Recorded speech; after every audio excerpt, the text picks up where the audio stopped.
Have you ever sat back and wondered about mentorship?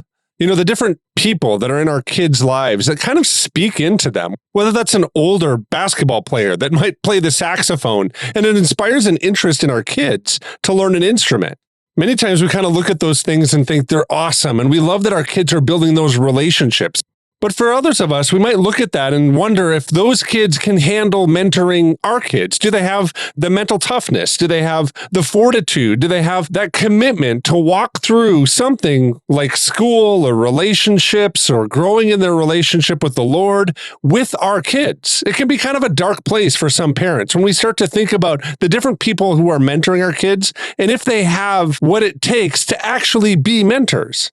Well, today on the Celebrate Kids podcast, in our daily segment Face in the Dark, we're going to look at this topic, specifically through the lens of a school that's employing seniors to help mentor freshmen as they're transitioning into a new high school year. We're going to look at what mentorship is, and maybe even as parents, how we can kind of guide our kids in that, and what we should value for mentors for our kids. It'll lead us to some great conversations, I'm sure, with our own children or maybe even with our spouse or different people that we're working with kids with.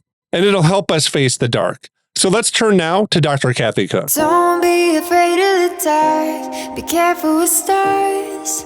Not every light is gonna guide you, baby. Not every light is gonna guide you. So Dr. Kathy, a mentorship program at Cumberland Regional High School in New Jersey is pairing high-performing senior students with incoming freshmen. These senior students are trying to provide academic guidance and emotional support during the freshman's high school transition. The program offers both groups of students class credit and kind of helps freshmen navigate the challenges while teaching seniors important leadership and counseling skills, ultimately contributing to students' academic success and emotional growth.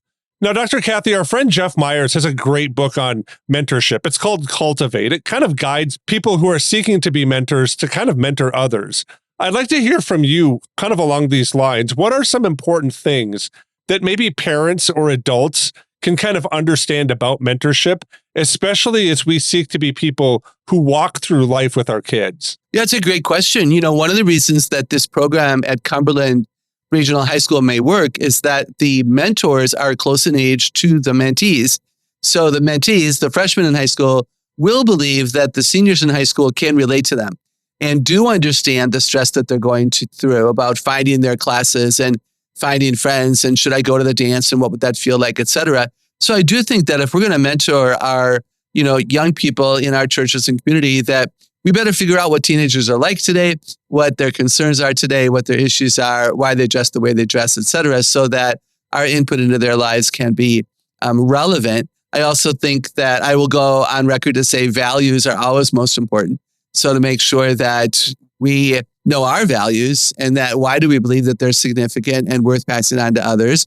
And then the other thing that dawns on me when I listen to this is that the mentees, in this case, the freshmen in high school, they have to care, right? They have to want to do well. So I'm not going to waste my time. Even now, I'm asked to mentor many women who want to write books, many women who want a larger platform for speaking or whatever. And I will mentor a select number of people, and we choose them carefully here at the ministry because my time is just limited. And I won't mentor people who don't learn. I won't mentor people who it's just a game and they want it all to be easy. So do the kids care and are they willing to work on it is what I would actually want to think about as well. Yeah, Dr. Kathy, I think that's really kind of important and helpful. I like that a lot, but I'm also kind of a little bit cynical about this. And forgive my cynicism. It's just kind of a spiritual gift maybe that I have. I don't know. But I look at this a little bit maybe through the lens of what C.S. Lewis kind of called chronological snobbery, right? That we kind of look maybe a little bit at generations as they kind of come through. And we look a little bit at maybe a youth generation and say, and our culture kind of has this love. We love kind of youthful things and being and looking youthful, right?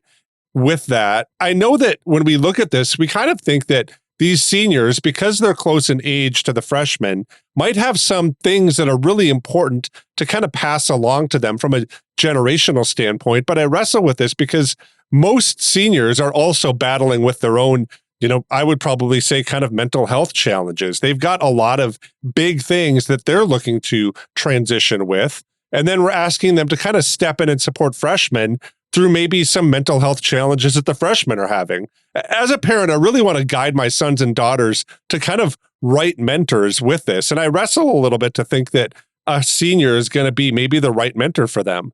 What are your thoughts here? Should parents be involved with their kids, kind of finding and picking mentors? And if so, what characteristics should we really look to highlight for mentors? Yeah, that's a really good point. I said that it may be good that they're close in age for the reasons I explained. And you're making a legitimate point that what if the seniors themselves are stressed and anxious? Hopefully this school is choosing the right seniors who are mature and are grounded in that. I would also say that, as you know, I'm a huge advocate of serving. And when we serve, we grow up. When we serve, we put ourselves aside and we put others first. And so I think that's a real blessing to these seniors that they have a chance to do that. So even if a senior is chosen who is struggling with his or her own angst in the fall of the year, by kind of having to get it together to mentor someone else, maybe is what it's going to take for them to get it together and to maintain that excellence. And so I would hope that it would be really positive. I do think that parents should absolutely be involved. Don't have to be involved. Your kids may be capable of choosing, one or two good mentors. But you know what? I think a lot of kids don't know what they don't know, right? Just like I don't know what I don't know. So they don't know where they're lacking. They don't know where they might be tripped up going forward because of a lack of character, interest, passion, or ability, where mom and dad paying attention to the kids will know that. And then paying attention to who you know in your community, you ask that person to get involved, and it's all a win-win because you know what your kids are lacking. You know what your kids' dreams and passions are. You know who in the community can speak life into that situation maybe better than you can at the moment. So yeah, I'd love for parents to be involved. Yeah, I think that's really important to think about and process. And one of the things that I'd like to kind of have you explain or kind of dive into to close is this idea of serving and the different things that you can learn. I think maybe some of the greatest byproducts of doing that, of either serving or being a mentor, is you kind of develop empathy. And I think kind of in situations in schools, sometimes seniors don't have their eyes open to the other people around. So this can really kind of open the eyes of the school and kind of build a different kind of culture or, society, so to speak, inside of this ecosystem, this culture that they're kind of working in.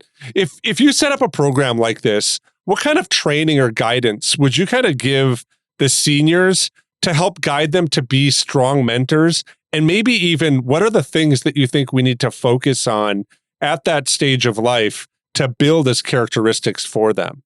The first thing that comes to mind is good old-fashioned communication. Do these seniors understand how to communicate with respect and right authority to the freshmen?